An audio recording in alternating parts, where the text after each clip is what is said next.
표정입니다. 네, 그렇습니다. 그것입니다. 네, 윤석열 후보, 안철수 대표, 이준석 당대표 세 분이 함께하십니다.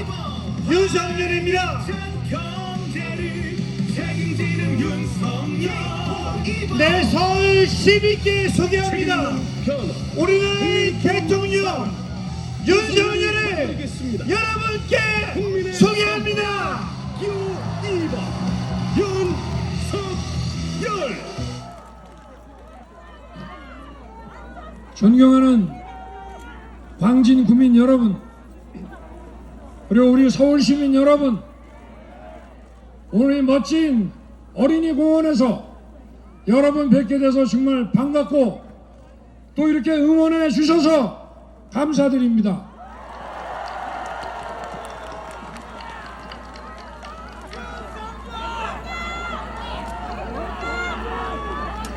여러분, 지난 민주당 정권 5년 동안 많이 힘드셨죠? 그렇지만 여러분께서 이 나라의 미래에 대한 희망의 끈을 놓지 않고 계시기 때문에 오늘 이렇게 많이 나오신 거 아니겠습니까?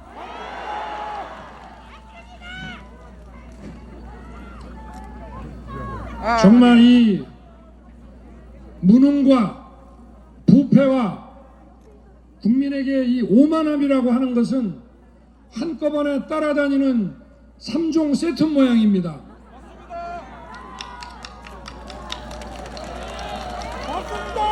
저도 정치는 시작한 지 8개월밖에 안 됐습니다만은 지금까지 살아오면서 집값이 이렇게 뛰는 거 처음 봤습니다.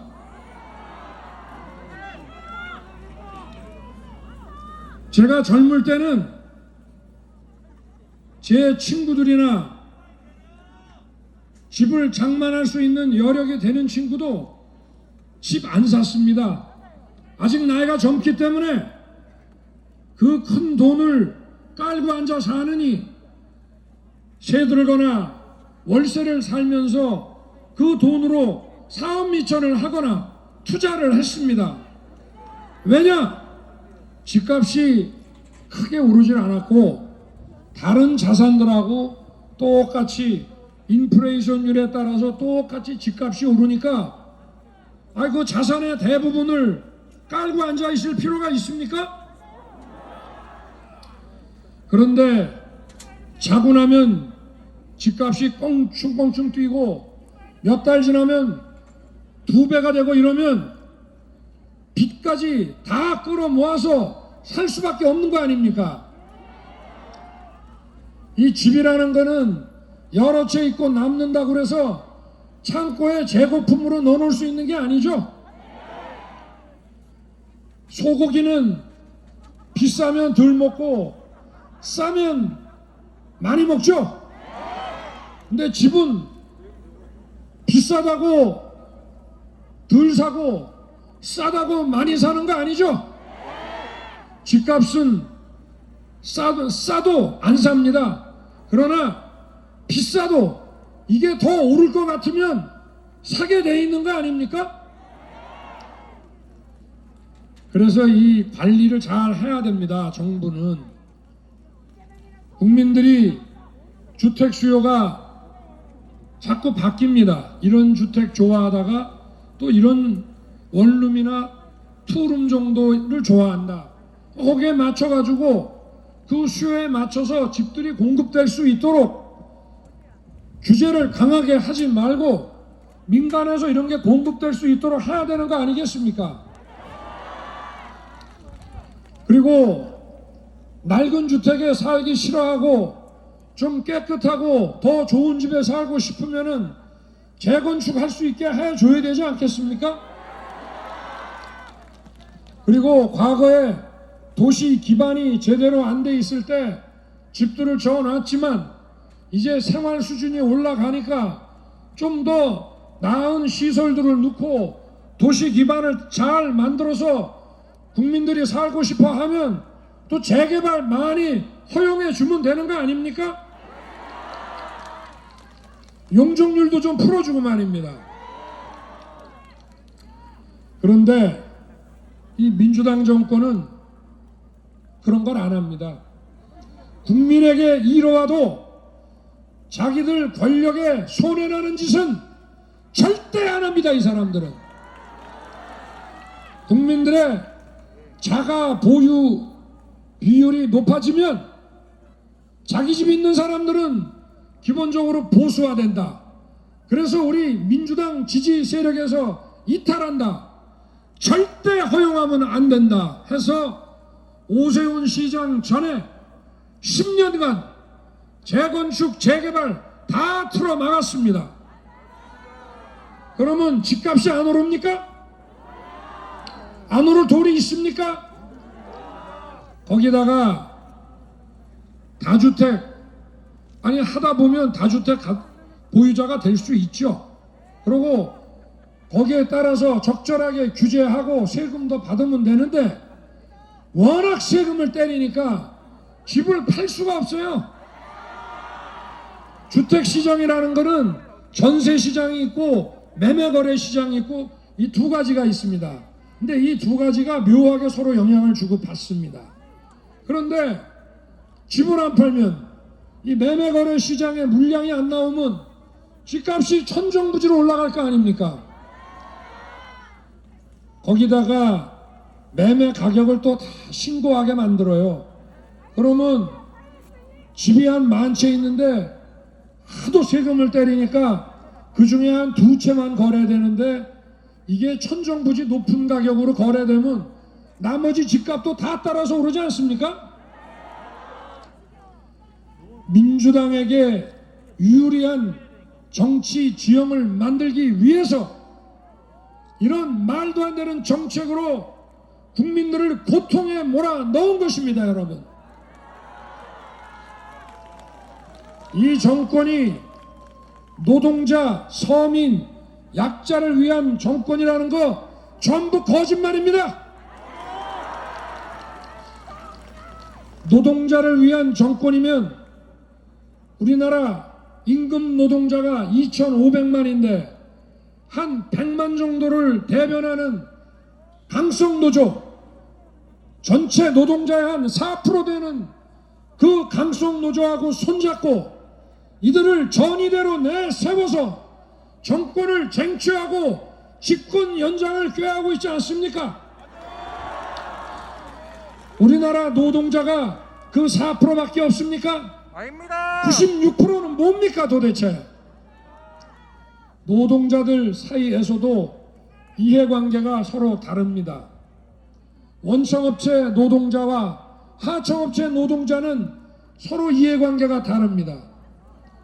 정부라고 하는 것은 법을 지키면서 늘 균형 있는 사고를 가지고 이 노동 문제도 대해야 됩니다. 그런데 어떻게 했습니까? 이 정권은 96%의 노동자는 다 외면해 버렸습니다. 뭐 고용보험 이런 거 해준다고 택도 없습니다. 원하지도 않습니다. 지금 코로나라고 그래서 일반인들은 광화문에 20-30명만 모여도 난리를 치는데 이 강성노조 수천 명이 광화문에서 시위한다고 그래서 처벌받았다는 얘기 제가 들어본 적 없습니다. 맞죠? 예.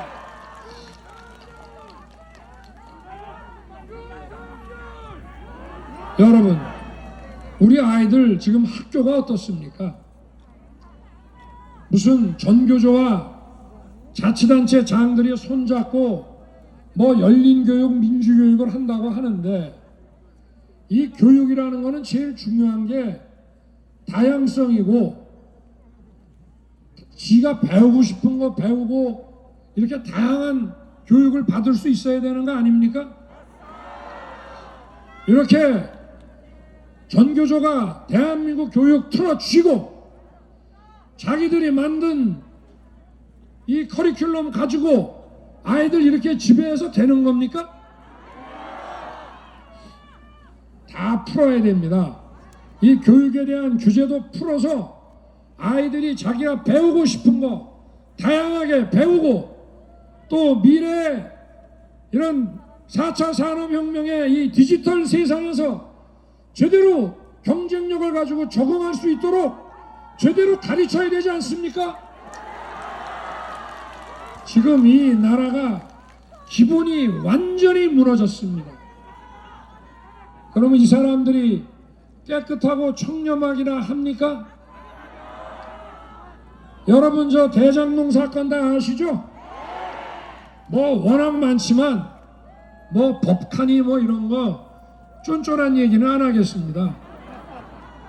원래 일반 공무원은 저렇게 공용 카드 갖고 저렇게 하면 파면입니다. 파면. 자기도 경기지사 하면서 공무원들 징계 많이 내렸더군요. 그런데 3억 5천만 원 들고 간 김만배 일당이 지금 8,500억을 챙겨 나왔습니다. 그리고 교도소에 앉아서 1조 될 때까지 아파트가 분양이 되면 돈이 계좌로 탁탁 입금되고 있습니다.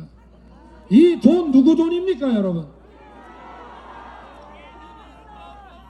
자, 단군 이래 최대의 치적이라고 뻔뻔한 거짓말을 하는데 단군 이래 최대 부패 아닙니까? 그런데 이 부패의 몸통을 대통령 후보로 선출한 저 더불어민주당은 뭐하는 정당입니까? 같이 썼고 부패했기 때문에 이렇게 한 거 아니겠어요? 청렴한 사람이 부패한 사람 좋아합니까? 부패한 사람이 청렴한 사람 좋아합니까? 다 끼리끼리 어울리는 겁니다. 부패가 조직화, 집단화, 구조화되어 있는 정권이라 이 말씀입니다, 여러분. 저 철진한 운동권 이념에서 아직 벗어나지 못하고 그걸 신주단지처럼 모시면서 수십 년 동안 정치권 언저리를 헤매면서 벼슬자리 권력을 탐하고 이권에 집착하고 국민에게는 거짓말과 공작을 해온 그 사람들이 망쳐놓은 것이 바로 이 지난 민주당 정권입니다, 여러분. 지금 이재명 후보가 자백을 합니다. 자기가 위기에 강한 유능한 경제 대통령이라고 합니다. 자, 지금이 위기라는 거 아닙니까? 이 위기 누가 만들었습니까? 자기와 민주당이 만든 거죠? 그럼 정권을 잡아서 위기를 초래했으면 책임 정치의 원칙상 어떻게 해야 됩니까? 물러나야 합니다. 우리 국민들이 갈아쳐야죠? 맞습니다. 그리고 매우 유능합니다. 돈 빼먹는 거 보니까 매우 유능합니다. 맞죠? 예. 무슨 뭐 기본 소득, 기본 대출, 기본 주택 해서 기본을 좋아하고 이걸로 국민들을 현혹하는데 기본 주택만 한번 보겠습니다. 저 대장동에 말이죠. 8,500억이 남았으면은 저 돈 가지고 뭘 해야 되느냐? 임대주택을 많이 지어서 그걸 대장동이라고 하는 도시개발을 할 때 임대주택이라는 도시 기반 시설을 만들어서 사회적 약자, 서민, 또 어려운 청년들을 저기 입주시켜서 살게 해야 되는 거 아닙니까? 도시 개발이라고 하는 것은 저런 공공 기반 시설을 만들어야 도시 개발 아닙니까, 여러분? 그런데 무슨 임대주택 100만 채를 지어서 기본주택으로 공급한다고요? 이건 누가 믿습니까? 아니 뭐 성남시에는 안 만들면서 자기가 대통령 되면 대한민국에 만들라고요?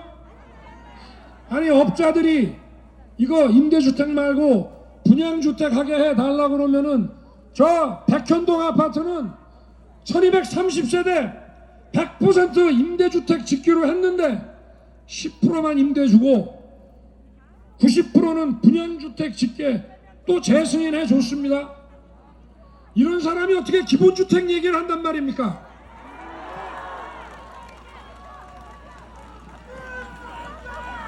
우리 현명하신 광진 구민 여러분, 우리 서울 시민 여러분, 이 사람들이 오로지 권력과 벼슬자리와 이권밖에는 눈에 뵈는 게 없습니다. 그래서 국민을 주인으로서 모시는 게 아니고 자기들끼리 또 새로운 방식의 국민 무시하면 독재 아닙니까? 이런 소위 말하는 연성 독재라는 것을 계속 하려고 합니다. 대통령 선거 열을 남겨놓고 정치 교체한다고 떠들죠? 이런 사람들이 교체되는 게 정치 교체 아닙니까? 국민들의 정권 교체 열망을 물타기 하려고 이런 뻔뻔한 수작을 거는 것이 이게 민주주의 한다는 사람들 맞습니까? 국민을 이렇게 무시하는 게 민주주의입니까? 저 당명에서 민주자 빼야 되는 거 아닙니까? 더불어 민주당이 아니라 더불어 끼리끼리 당이라고 하는 게 맞지 않습니까?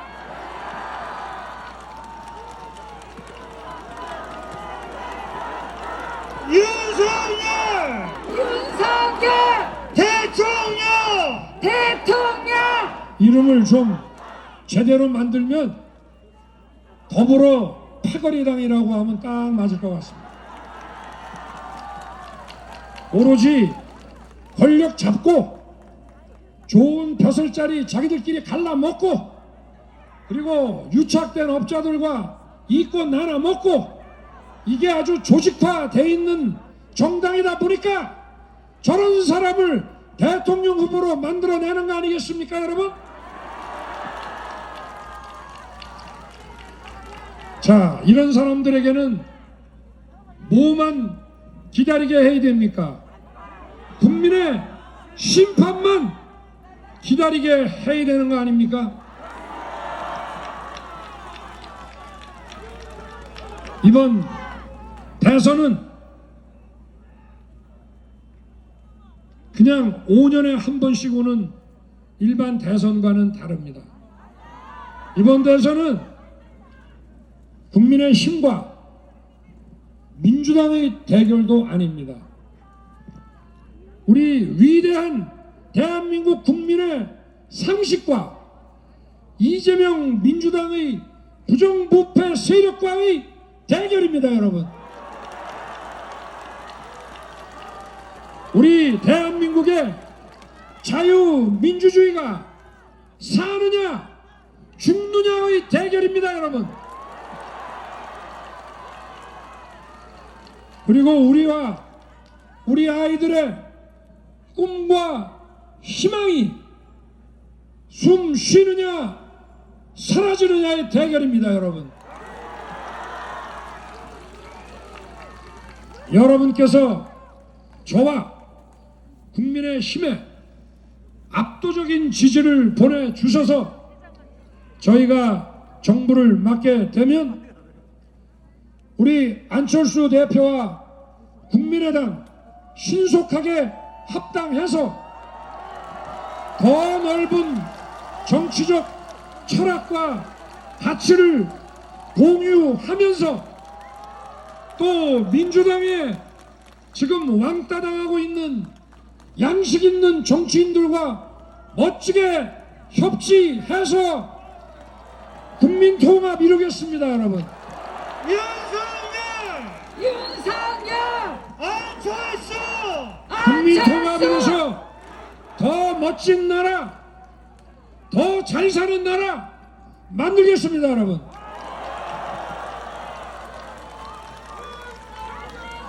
여러분의 이 격려와 이 힘찬 응원 저 윤석열 절대 잊지 않겠습니다.